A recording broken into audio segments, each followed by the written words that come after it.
right? Karma received a couple of nerfs recently. Less interesting, the Rise, but... This composition is probably the least interesting. It's the class to use the ultimate to get out of the way. He used the flash as well. Yes! Flashed on the spot! I feel like you only needed to use one of those as he dashes around and that steel falling down. First way down with the Realm Warp. They just wander out.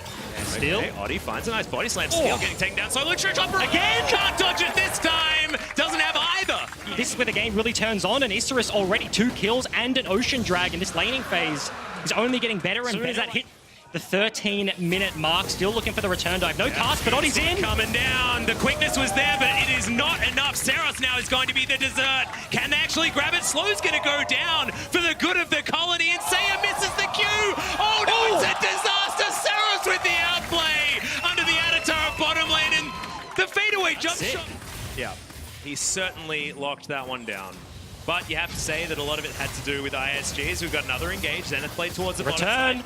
Great grand entrance there as Slow is being caught out, and he ain't going anywhere. Udapon locks down that kill as Rangelis has to get out of there.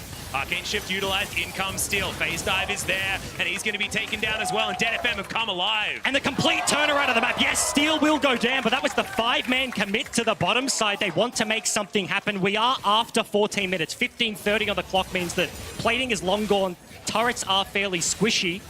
And actually looking for the return there. Slow and Warangalis, they were looking for that play. Now Saya in trouble, gets knocked up underneath the turret. Yeah, it's a disaster. Isurus Gaming here on this map.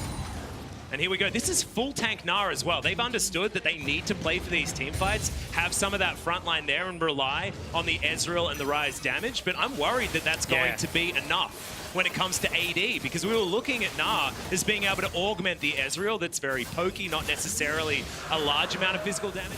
All right, we're going to find the barrel. Bugax makes his way in, nowhere near Mega Gnar, and he's underneath the turret right now as Steel gets himself towards it. Oddie goes golden, now still very, very low, but the good sidestep on all those abilities. Evie flashing forward, and now the Kale has joined the game. Bugax finally towards the Mega Gnars. Now they're looking for the turn. Will he get there?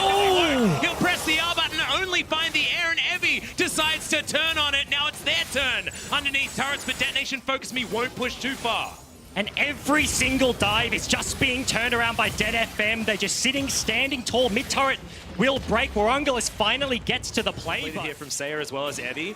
Could be a gank opportunity. Good boomerang is going to land. Can Bugax actually survive for long enough? But he's got that tanky build. He might just be able to. Ult comes down. Evie. Oh, the layering of CC is beautiful. True Shot Barrage gets rid of the Kale. But now in goes Gang. That's a huge knock-up with the grand entrance onto 4 as Udapon has the Feather Storm out, and it is a storm on the top side. Detonation FocusMe have found everyone. Saya now looking for Steel, and he is going to be able to pick that one up as now Warangalis. Can you actually get the work done? Yes, he can find the kill, but he does eventually get taken down. A beautiful team fight, but a sloppy one on both sides. DFM come out ahead. And just as the clock dinged 20, it looked like a complete wipe, but ISG, Saya and Warangalis keep the dreams alive. If that was a wash, that could have been Baron. That could have almost been lights out. But here, 1v2 still looking. The tether. Good knock up there from the grand entrance, and Saya knew he was dead. From afar. Dragon's going to be the easy prize, uncontested here by the Japanese. Like the level 16, very close to being hit. Evie just dinged the level 15 mark, and one of the biggest... Pressing that R button out of fear, and the cast comes down to really chunk him out of this fight. Gang has to grand enter the underside of his turret, and Isurus, if they want to play the side lane, that is super useful. And in this game, like, comp-wise, interesting, but Isurus just the 1-3-1, and that's by having a 4 versus 3 that they can actually add pressure to. With Evie in a side lane that's an R button as it comes off cooldown every 15 seconds or something like that. Feels good. A lot of damage to this objective right now as Realm Warp is going to get Sayer around here. The pull off is Steel very, very low, but the quickness dives on in. Gang gets out. The Divine Judgment is going to be there. The hop into the crush, and Bugax is going to be safe for the moment. The re-engage from Slow, but Evie is still at True Shot Barrage. Is going to take him down to his Guardian Angel, and Warangalis is still at full health. Finally, Udapon finds himself a kill as the resurrection comes through from his GA, and Warangalis finds the extra kills in the back end. This could be it. He's so big, so much lifesteal.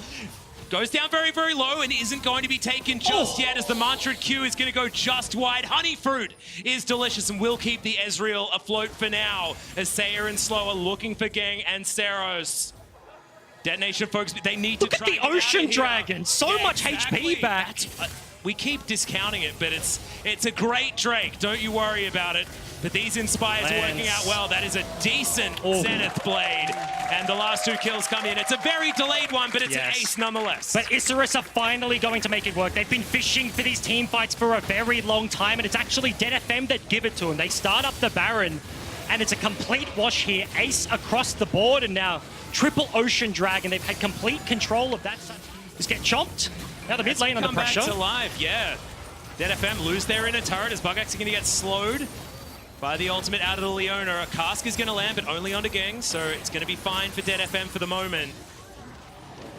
Isurus Gaming just getting that poke in off the side of this one. Seiya is gigantic. He's got the coolest hat and a pretty sweet book there as well. Thankfully, LS not here to get upset about it. And Molder Reminder is completed from Rorangelis, and he's doing about as much damage as he can possibly do. Heavy though. At this stage. Yeah, was looking for the 1v1. Actually forces the Arcane Shift back over the wall, but cop the worst end of the trade. Ezreal now safe, and they have the triple Ocean Dragon looking to knock on the door of the base. Look at the gold grab. Yeah, that went one way very fast, and now base broken, 38 minutes. This is a long one, but as soon as the Baron was taken here by Isurus, it's continuing forwards.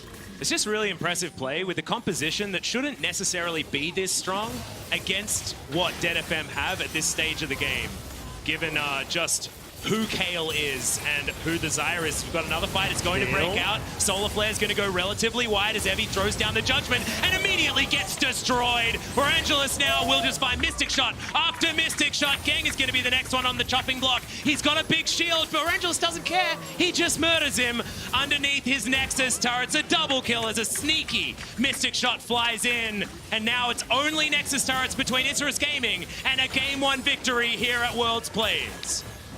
Still the only member left alive. Nexus turret's going to fall, but that is going to be it. Isurus going to start this one off with a 1-0 scoreline. Very good start to the play-ins here. Yep, making Jake Spawn Tiberi look a little bit better there on the analyst desk as well.